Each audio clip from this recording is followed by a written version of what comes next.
Hoje iremos comentar sobre o método Esbazin, um pouco da sua história, exemplos práticos e também uma informação muito útil: quais são as top 2 melhores pagadoras para 2024 na ótica do mercado. Porque o dividend yield só mostra o passado e queremos saber as empresas que poderão pagar bons proventos para o futuro. E para quem não sabe, quem foi Esbazin, ele foi um jornalista especializado em economia e um grande investidor brasileiro. Ele se formou em contabilidade na década de 50 e trabalhou por alguns anos como operador em uma corretora de investimentos. E uma frase muito boa do Esbazin, que está no livro dele, é: perfeitamente possível viver de dividendos e os dividendos que recebo garantem uma retirada equivalente mensal de um salário de um presidente. Ou seja, uma pessoa que era um jornalista que, segundo ele, nunca possuiu um salário elevado, com o passar do tempo, aportando e reinvestindo em boas empresas que pagam bons proventos, ele conseguiu garantir um salário de um presidente de uma empresa. E para termos noção, a média salarial de um diretor-presidente é de 217 mil por mês e a remuneração varia na faixa de 50 mil a 360 mil por mês. Ou seja, até entre aspas, no pior cenário, 50 mil de renda passiva realmente seria algo muito substancial. E outra frase muito boa no livro dele: nas noites escuras, todos os que aplicam na bolsa buscam os proventos como farol para se orientarem. Mas quem precisa de farol quando o sol aparece? Porque ele comentou sobre alguns ciclos de alta e às vezes a bolsa começa a subir fortemente, qualquer ativo sobe 50%, 100%, 200%. Então, nesses períodos que a bolsa fica muito cara, muita euforia, o pessoal acaba se esquecendo da renda passiva, porque se o ativo sobe 10% em um mês, porque você irá querer receber 10% de proventos por ano. Então, realmente, em ciclos de alta, o mercado parece que se esquece das ações que pagam bons proventos. Outro ponto é que preço importa na estratégia do Décio Bazin. Em uma das passagens do seu livro, Décio Bazin explica que ele esperou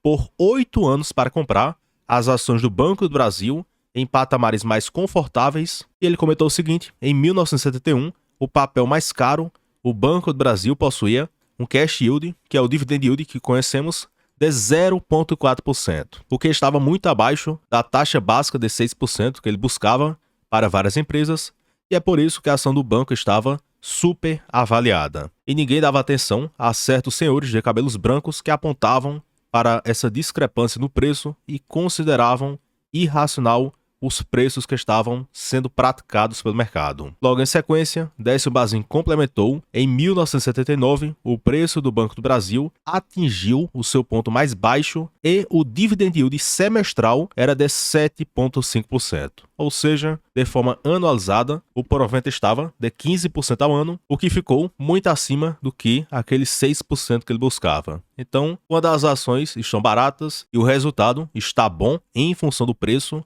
o dividend yield poderá ser muito atrativo. Já por outro lado, quando o papel fica caro, o dividend yield se torna muito baixo em função do valor da empresa. E aqui temos um passo a passo de como aplicar o método Décio Bazin. É evidente que não vai seguir cegamente isso aqui, temos outros pontos para analisar nas empresas e podemos destacar 5 critérios: liquidez acima de R$500 mil por dia, mas isso aqui é bem tranquilo para o pequeno investidor. Já o segundo ponto, dividend yield acima do que 6%. Vocês podem olhar o passado, o atual, o projetado.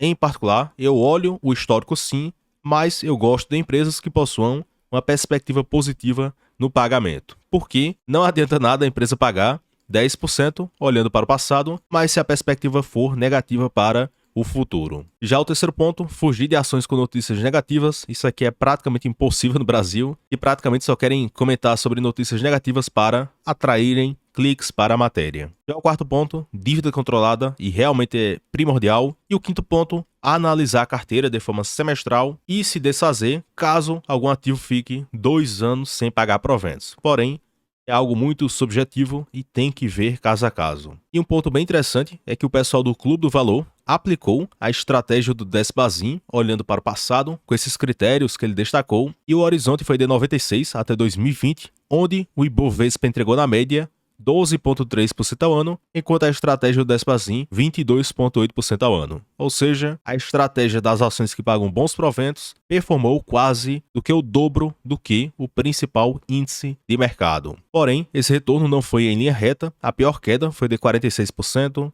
e a pior queda do Ibovespa foi de 51%. Então, nada sobe em linha reta na renda variável. E o que chama a atenção é que com esse retorno da estratégia do Despazin, de 96 até 2020, seria suficiente para multiplicar um capital inicial de 10 mil para 1,5 milhão, e isso aqui considera aquela queda da bolsa em março de 2020. Caso contrário, a multiplicação teria sido de mais de 200 vezes o capital investido. Então, realmente foi uma estratégia muito vencedora no longo prazo. Porém, perceba que em alguns momentos a carteira ficará de lado ou irá cair, então tem que se conformar nisso na renda variável. Outro ponto que eu sempre cito é que no médio a longo prazo, grande parte do retorno virá do reinvestimento do provento, tanto que esse estudo feito pela Trígono, eles pegaram as top 10 empresas micro, small e mid caps com maior retorno em 25 anos. Aí temos Banco da Amazônia, Comgás, Graziotin, até a Unipar e a Ferbasa. E essas empresas entregaram na média 31.000% de retorno, porém quase 80% do retorno aconteceu por causa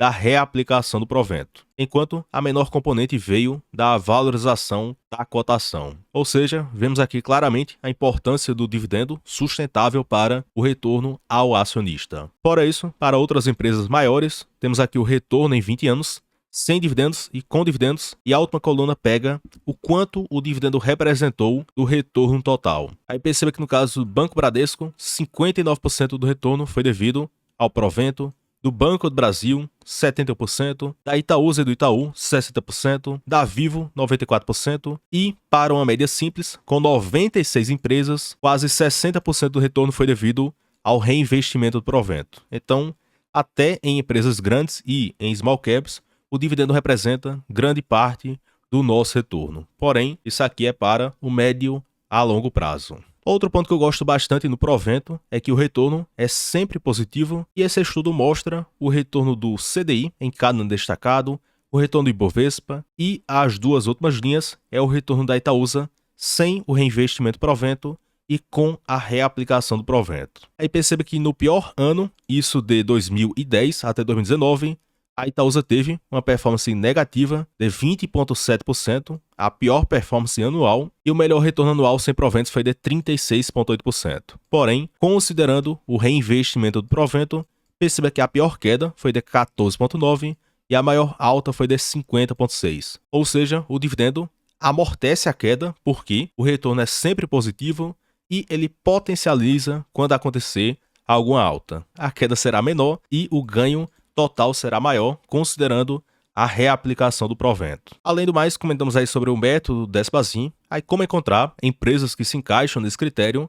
Minha sugestão, vocês podem ir no site Investor 10, que é parceiro do canal, e clica aqui no canto superior, na parte de mais e depois em ranking de ações. Consequentemente, aparecerá vários rankings de ações e tem esse aqui, aberto de forma gratuita, sobre os ativos com maior yield atual. Com isso, clicando aqui na parte de filtros e colunas, eu coloquei o Dividend Yield médio de 5 anos, porque um grande defeito que eu vejo muitas pessoas fazendo, eles pegam o maior yield atual, que tem vários extraordinários, não recorrentes, ativos cíclicos e etc.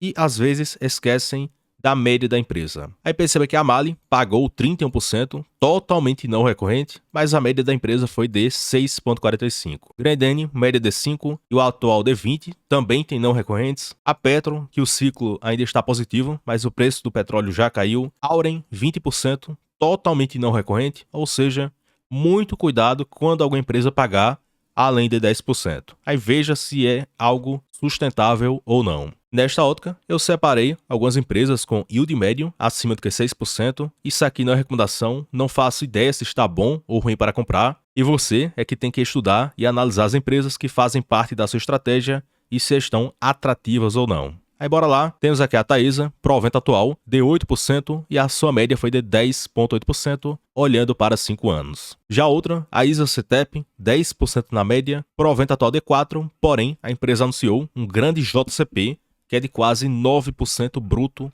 na cotação atual. Já outra empresa, Indústrias Home, 8% atual e a sua média foi de 9,1%. Outra, a CEMIG, provento atual de 10%, porque a cotação caiu bastante, e a média foi de 7,3%, e perceba que teve consistência no pagamento. Outra, a Itaúsa, apesar dos memes, a empresa tem pago 7% da sua média. BB Seguridade, 7% na média, e o atual deu 11%, e o mercado projeta acima do que 10% para o próximo ano. Já outra empresa é o Banco da Amazônia, o atual e a sua média aí na faixa de 6,5% a 7%, Engie Brasil 6,5% de yield médio, Banco Banrisul 6,3% na sua média, Banco do Brasil também 6,3% e o atual de 8,5%. E o mercado projeta algo na faixa de 9% a 10% para 2024. E por fim temos aqui a CPFL, provento atual de 7,7% e a sua média foi de 6,2% em 5 anos. Porém, um grande alerta disso é que tanto o dividend yield atual e esse dividend yield médio de 5 anos, ele reflete apenas o passado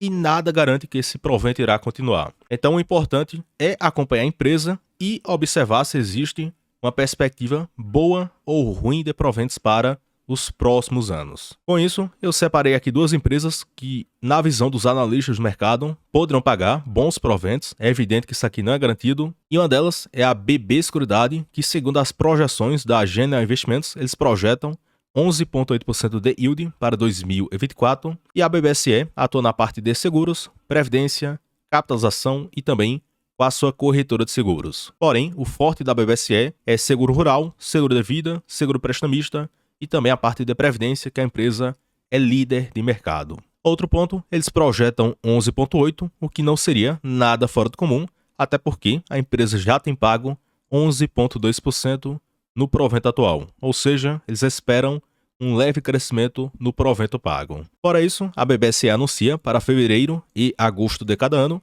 e já estamos em dezembro, então o próximo provento deverá ser anunciado no início de fevereiro de 2024. Já a segunda empresa que o mercado projeta, aqui no caso o Morgan Stanley e o Banco Santander, eles projetam na faixa de 12% de yield para a CPFL Energia, e a CPFL, uma das maiores elétricas do nosso país, e o forte da empresa vem de distribuição de energia e geração de energia. Então, praticamente, 95% do resultado vem da sua distribuidora e geradora. Enquanto isso, tem uma pequena parte de transmissão de energia. E um dos motivos que esses analistas projetam altos proventos na CPFL é que, sem aquisições no radar e redução nos investimentos, podem garantir um payout de 100% no próximo ano. Então, como a empresa tem reportado, praticamente recorde lucros, dívida controlada, perspectiva de redução no investimento, isso aqui pode garantir um payout de 100% na visão desses analistas. Consequentemente, eles projetam 11% de yield para 2023 e 12% de yield para 2024. E cabe destacar que a CPFL costuma anunciar para abril e agosto de cada ano, então o próximo provento só deverá ser anunciado em abril de 2024, desde que a empresa siga esse calendário. Então, pessoal, comentamos aí sobre a estratégia do Despazin, exemplos práticos, um pouco da história dele e também sobre duas empresas que o mercado projeta que poderão pagar bons proventos em 2024, que é a BBSE e a CPFL Energia. Aí comenta sobre quais ações de dividendos vocês têm comprado para a sua carteira e deixe gostei no vídeo, se inscreva no canal e também considere se tornar membro do canal, R$19,99 por mês, e vocês terão acesso a vários vídeos educativos, planilhas com preço-teto, projeções, outras planilhas interessantes, tem a nossa comunidade no Telegram para se tirar suas dúvidas e muito mais. Tem aquele ponto, se você assinar e não gostar, você cancela em um clique. Então, se você gosta tanto do conteúdo, assina pelo menos um mês para ver o que tem na parte de membros. E se não gostar,